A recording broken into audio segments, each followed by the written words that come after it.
With us now, Dave Coulter. He's the Oakland County Executive. It's always great to have you with us. How are you? Ronnie, I'm doing very, very well. Ronnie, Tyler, great to see both of you. Happy Monday. Happy Monday to you as well. If we can kind of just jump in, we were just talking about the vaccination numbers here in the state of Michigan. And we do know that Oakland County, from the very beginning, has kind of led the Tri-County area when it comes to vaccination numbers. What do you contribute that to? We have a very strong and robust health department here. And, it's one of those divisions of government that you don't think about too much until you really need them. We were the only county in this region that had 6 epidemiologists already on our staff. We have hundreds of nurses. So we were prepared in that respect, and they've just done a tremendous job. They really have. So with that, I know that in the early stages, it's so crazy when you sit back and you watch the supply versus the demand, supply chain and everything. I will say I was in Target yesterday. I was so excited. This is how pitiful my life is. By the way, county executive, I was so excited to see all the shelves of toilet paper, disinfectant wipes, Clorox, everything was stocked. Yeah. And I was like, oh, that's happy. That makes me happy. And I would have said that. Ronnie, I don't think you're alone. We're all just sort of craving getting back to some kind of normal, right? I mean, yesterday was Mother's Day, and that's a day that I host at my house. And so I have the family over. Last year was very different. We in all of our celebrations. And yesterday's felt a little more normal now. Everybody's been vaccinated in my immediate family, my mom and stepdad. And so, I don't think that's unusual. We're all just craving getting back to a life that we knew before March of last year. So we know that Oakland County, you had the great program rolling out from the beginning. And I will say, as someone who has worked for the government, when you take a step behind the scenes, the fact that government can move and change so quickly is a miracle in itself. But I will say you have the Save Your Spot program from the beginning. So when it comes to the vaccine, the supply and the demand, we know now the supply has not only caught up with the demand, it's kind of surpassing it. What do you think is going to be the next phase as we try to convince a hesitant community to get vaccinated? That is a great point and the great question, because you're right. Just 6 weeks ago, I was saying we need more doses. We need more doses. We have this huge demand. We had almost 600,000 people signed up on our Save Your Spot list. Here we are 6 weeks later. We've gone through that list. We're going through it a second time to make sure we've got everybody. But now the question is, we need more arms to put those doses into. And so you're right. We've gotten through the population that was eager to get it, anxious to get it. And now I'd say there's sort of 2 groups left. We know that there's a percentage of the population that just doesn't want to get vaccinated, and they may never want to be vaccinated or may never get vaccinated. But there's also a portion of the population, and I think it's larger, that's just been kind of reluctant, slow about it. They wanted to see how it went. They wanted to see how their family members did. They wanted to read up on it, or it just hasn't been convenient enough. They work a lot. The hours haven't worked. Making an appointment was difficult. So really right now, Ronnie, the phase that we're in is getting to that second group, the ones who we just want to make it more convenient for them. And so you've seen in the last couple of weeks, we've switched to no appointment necessary. You can just walk up and get the vaccine. We're doing a lot more smaller pop-up vaccine locations, as we call them, versus the larger ones. We're still running the large vaccination sites, like the one in Pontiac that we have, but we're doing a lot more that are community-based at a local community center or church where it's just more convenient for people to get there. So in this next phase, which I hope gets us to 70%. That's the goal. You talked about the various benchmarks, but 70% to me is this community immunity where we can really bring these numbers down. I'm hoping that by leaning in and making it as easy as possible for that group of people, that we can reach those numbers. Dave Coulter with us here on the MegaCast. He's the Oakland County Executive. And I will say, Dave, with that, I feel like we're kind of going through what we went through in the beginning with the testing. Remember, it was hard to get the test. And then when you got the test, then it was like the delay in the response. So did that help prepare you for the vaccine in this next phase? I think it did. And I often remember and look back to those early days. You know, it was all about scrambling to get PPE. Yeah. And we were competing with other states and other countries in terms of getting the PPE, the testing supplies, then standing up these drive-through testing locations. So, yeah, I would say this is very much we've learned some lessons from that, a lot of lessons. We've learned a lot about COVID from the beginning. And I think the one thing that I would encourage people to remember is as frustrating as this virus has been and as challenging as it's been, and sometimes as political or polarizing as it's felt, we need to remember that in 14 relatively short months, we've learned a lot, we've done a lot, and we are at a place now that's very different than a year ago. And we are going to get through this. The light is at the end of the tunnel.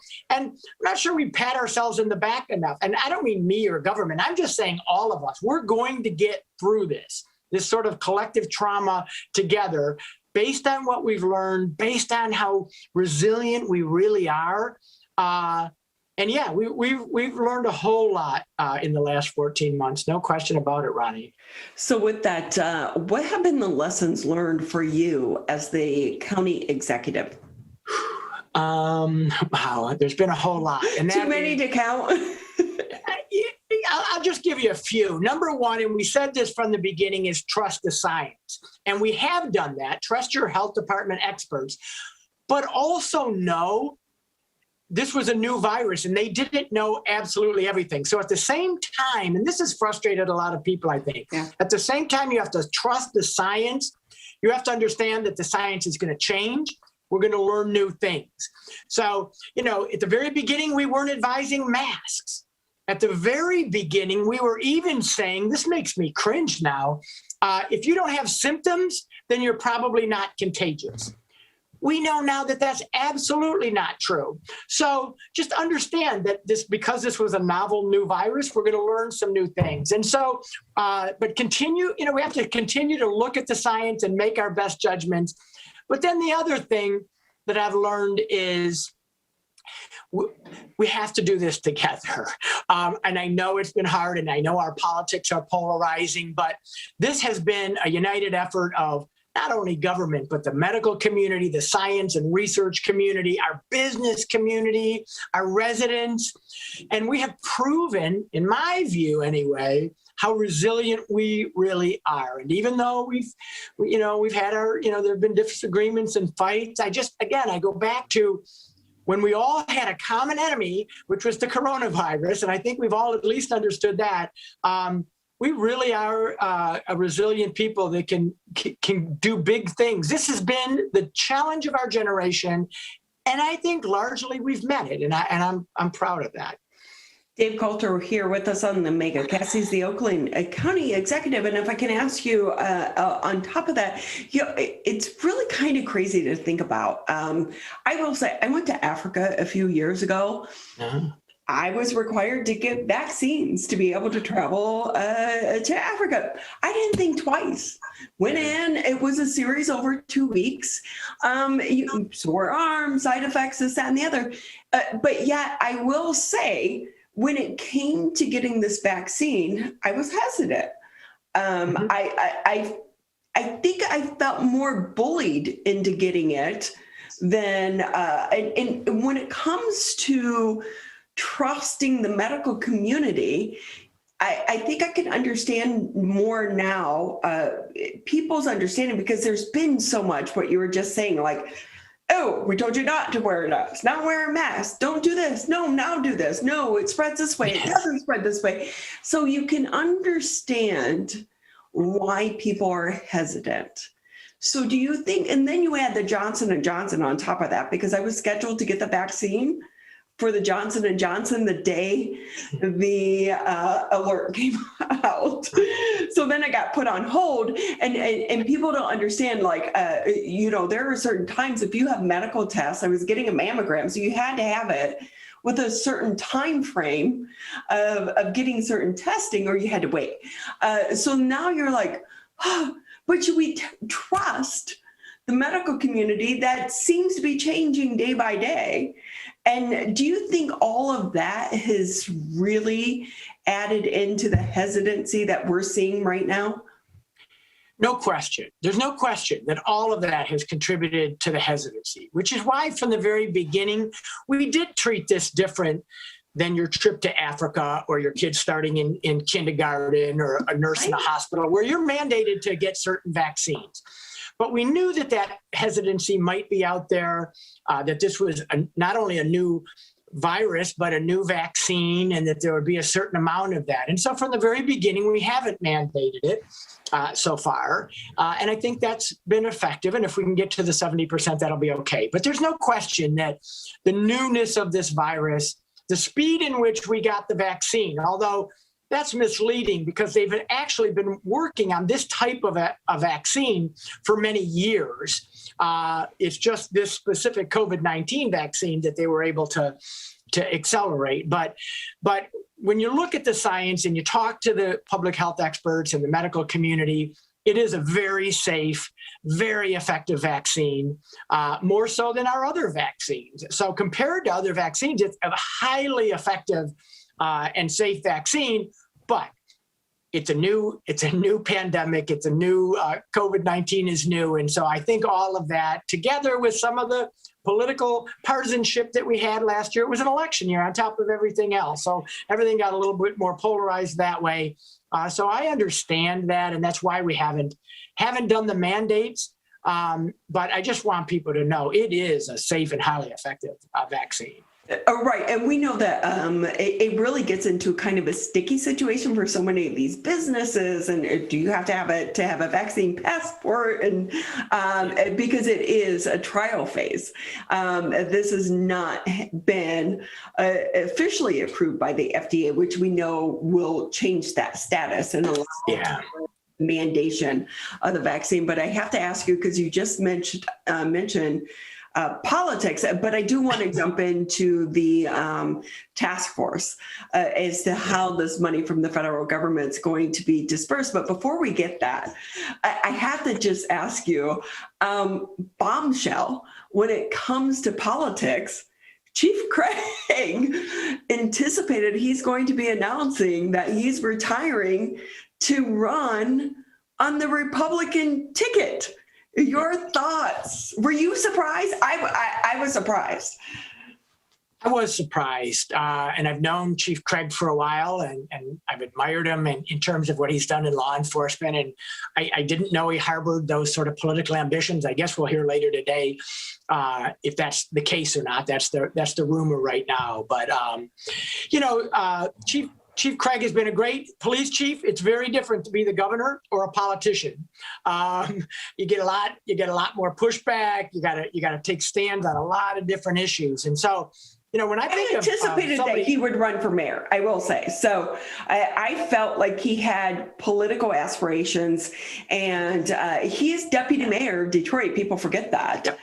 When I stepped down. So I did anticipate, depending on what happened with Whitmer and Duggan, because we have to remember there's there's a lot of behind the scenes stuff going on here. I thought, oh, he's going to run for mayor, but now it's like, no, I'm going to resign. By the way, he makes twice as much as the mayor. He's still making, he was appointed under the emergency manager, Kevin Orr. He's making well over $200,000 as, the chief of police here in the city of Detroit. But for him to say, I'm retiring, jumping into politics, but on the Republican ticket. Yeah, that's not a surprise to me. I've seen him on Fox News before, on Tucker Carlson before. I've watched that. I think what's going to be interesting, and to your point about being on the Republican side, is a place like Oakland County. This is going to be a critical county if he's going to be successful. And here's why. Rick Snyder, a moderate Republican, won Oakland County twice. People forget that, even because it's been trending Democratic. But then Governor Whitmer came along before she was governor running, and she defeated Bill Schuette by 17 points here. That's a huge margin of victory. All it shows you is Oakland County is a swing county. I think it's going to be a battleground. And if you're going to be a candidate for governor, Republican or Democrat, but especially a Republican, since it's become more of a Democratic county, you're going to have to do well here. And so what are the suburban moms? What are the moderate voters of Oakland County or slightly left of moderate voters going to think of James Craig when he's going to have to take a side in terms of America First policies and his thoughts about President Trump, who still has a huge grip on the Republican Party? So I think it's going to be fascinating, and he's going to have to do well in a place like Oakland, and we'll see how that plays out. Yeah, the fascinating thing with that, though, is I think he can attract the Oakland County voter, and you have to remember, this is a large state. He needs the UP, he needs Grand Rapids. He's been pretty vocal about gun rights. And also when it comes to the Black Lives Matter movement, he supports it, but also with law and order. You need a permit. We'll give you this much leeway for you to have freedom of speech. But then when you go beyond that, we're coming in, because I think what he was saying is like, you're not going to make us into a Seattle. We are not going to be the city or the county that you see the riots and the buildings burning. And I will say a lot of Detroiters, as well as people in the suburbs, kind of resonated with that message from him. I don't disagree, but I don't think that that's a Republican or Democratic message. I mean, that was my message. We had dozens of protests and marches last year around that whole Black Lives Matters movement, which I supported, and they were all peaceful and nonviolent. And as long as it's that, then I think we all support that. When you get into lawlessness and crime, I don't think reasonable people on either party support that notion. Yeah, as someone who was caught up in the riots in Cleveland, I can tell you it's not a pleasant event and something I never want to repeat in my life. And but also the lack of support that you got from the community and from law enforcement. And you look at these businesses. Number one, you're trying to survive COVID, but then you're looted and destroyed. They didn't come back. And you wonder, too, how much of that message is going to resonate. I just wish I was a fly on the wall to sit back and watch this, because we do know that Governor Whitmer is really kind of taking a beating right now. You borrow a plane from some billionaires, you go to Florida when you're telling people not to travel to visit your sick husband. Not a good message. So I think he's jumping in at the right time. It's going to be interesting. I wish I was a fly on the wall.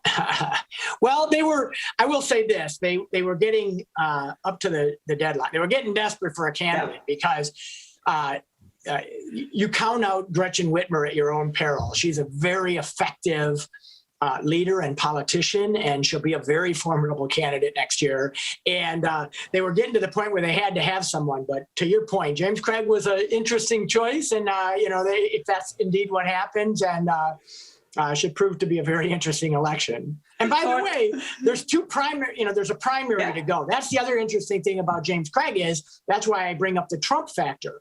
President Trump is very strong in the Republican Party. And so how does he align himself there? Because that's going to be his first challenge, is just getting through a Republican primary where most Republicans in Michigan support President Trump and the America First agenda that he has advanced. And so how does James Craig navigate that? And then then pivot to a general election if he's fortunate enough to get through.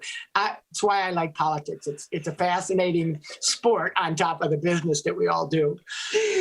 So with that, I will say that I think one of the great things to come out of this pandemic, and I'm taking you way too long, so I apologize, but we haven't talked to you in months. So I feel like when I get you, I need to ask you all of these things, but I do think, I really hope the great thing that came out of the pandemic is that people started to really pay attention how important those people we vote into office for the hyper local office matter, because they were making decisions on our school boards, on our, our city councils. Keep in mind, people like in Kegel Harbor or Sylvan Lake, they're not paid for these positions. This is on top of the job that they have to live as well. Or if they're paid, it's like $25 a meeting or something like that. So we have to understand the commitment that they're making to our communities, but also we're hoping that people now pay attention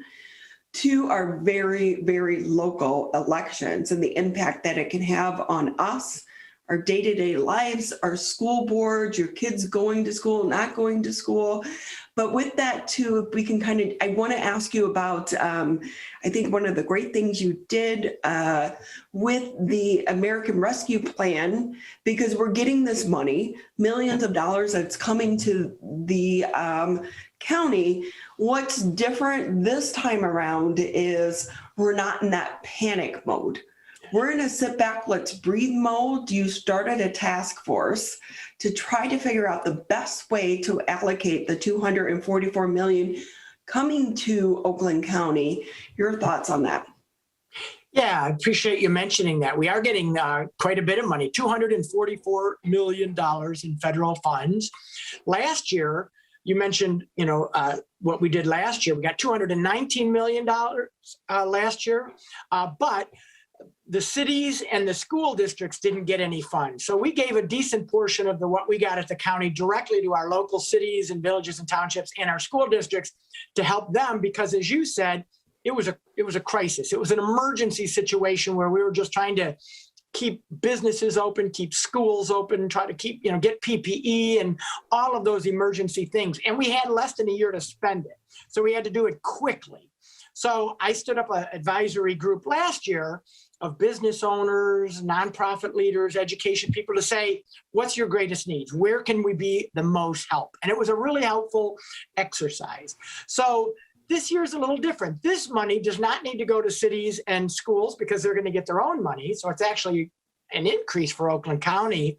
And we have 3 years to spend it because the crisis is over, but the damage to our economy and to our county is not over it. So the question now is, how can we thoughtfully spend this money over the course of the next 2 to 3 years to make the greatest impact in terms of not just surviving a pandemic, but thriving once we get through it? So what does our business community need to thrive? What do our residents need? What do our children need? What do our nonprofits need? What are the investments that we can make that we would never have had the chance before, right? This is money that, and a government official like me, this is a once in a career kind of opportunity. So how can we leverage it and maximize it so that we really focus on what we need to do? So we stood up this group again, but we even expanded it. So more business leaders, more community leaders, nonprofit leaders, experts in their field to help us really think through, where can we make the greatest impact? Because this is a one-time shot of money. And I will tell you, although we haven't finished that work, you're going to see us lean into things like things we knew were a problem before COVID, but have only gotten worse. Child care, for instance. 60% of the child care opportunities in Oakland County that were here a year ago are gone. So, and that's why women are leaving the workforce, because they don't have providers to take care of their children, or their children are trying to learn from home. So we know we have to support our child care network. But here's another one, mental health. We know so many people that have gone through mental health issues this past year. We knew this was a problem before COVID, but has been heightened. So what can we do as a county to make sure that all of our residents who might be suffering from depression, anxiety, suicidal thoughts, substance use. What can we do to get them the help that they need to keep them out of the criminal justice system in the first place? So you're going to see us leaning into areas like that. I'm really excited about it. And I'm most excited that we have a little bit more time to be more thoughtful about how we spend that money. It really is like not just the dollars today, but how to grow those dollars as well, because you can take a breath. Hey, I so apologize because I've taken up way too much of your time, but do you want to talk about your Health 360 initiative? Very briefly, if you don't mind, because this was an initiative that we launched right before COVID last year. We call it Oakland Health 360, and that is, we run these wonderful public health offices in Oakland County, but mostly they were places that you could get vaccines and sort of rudimentary public health support. But we knew that more people needed access to more kinds of services.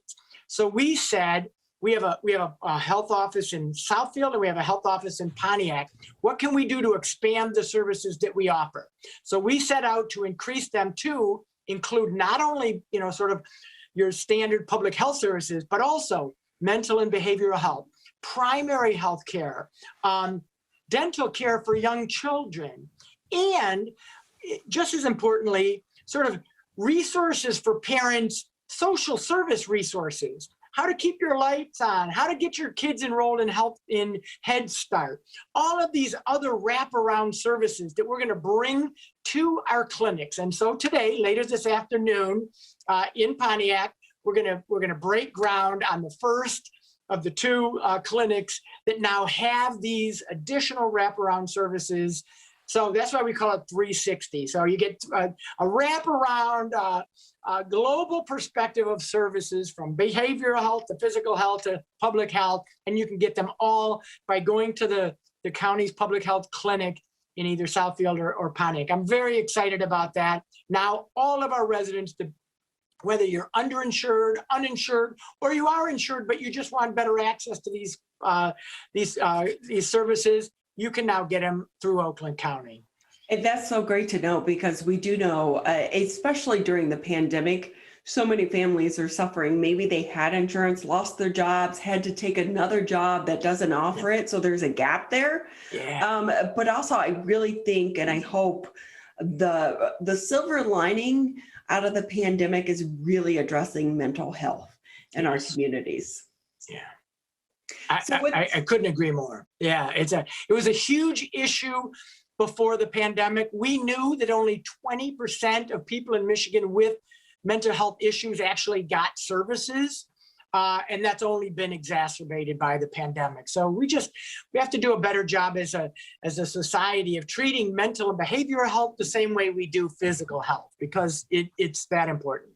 And with that, I remember talking to police officers like 20 years ago, and they were talking about mental health being really the huge crisis that was overloading their police department. So it's great. Ronnie, if you look in the Oakland County Jail, almost 50% of the inmates are on some sort of psychological drug, under some kind of treatment. The key is to get those people into treatment sooner, keep them out of criminal justice so that they don't end up in the jails. Because our officer, just to your point, our officers will tell you, our sheriff will tell you, we're not the best place to treat mental and behavioral health issues in this county. It's on the behavioral health side, and that's what we need to do. And if we invest in that, we can actually see savings on the criminal justice side. Dave Coulter, Oakland County Executive, we so appreciate your time. I took you way over your allotted time, but anything maybe I didn't ask that you want to say before we say goodbye?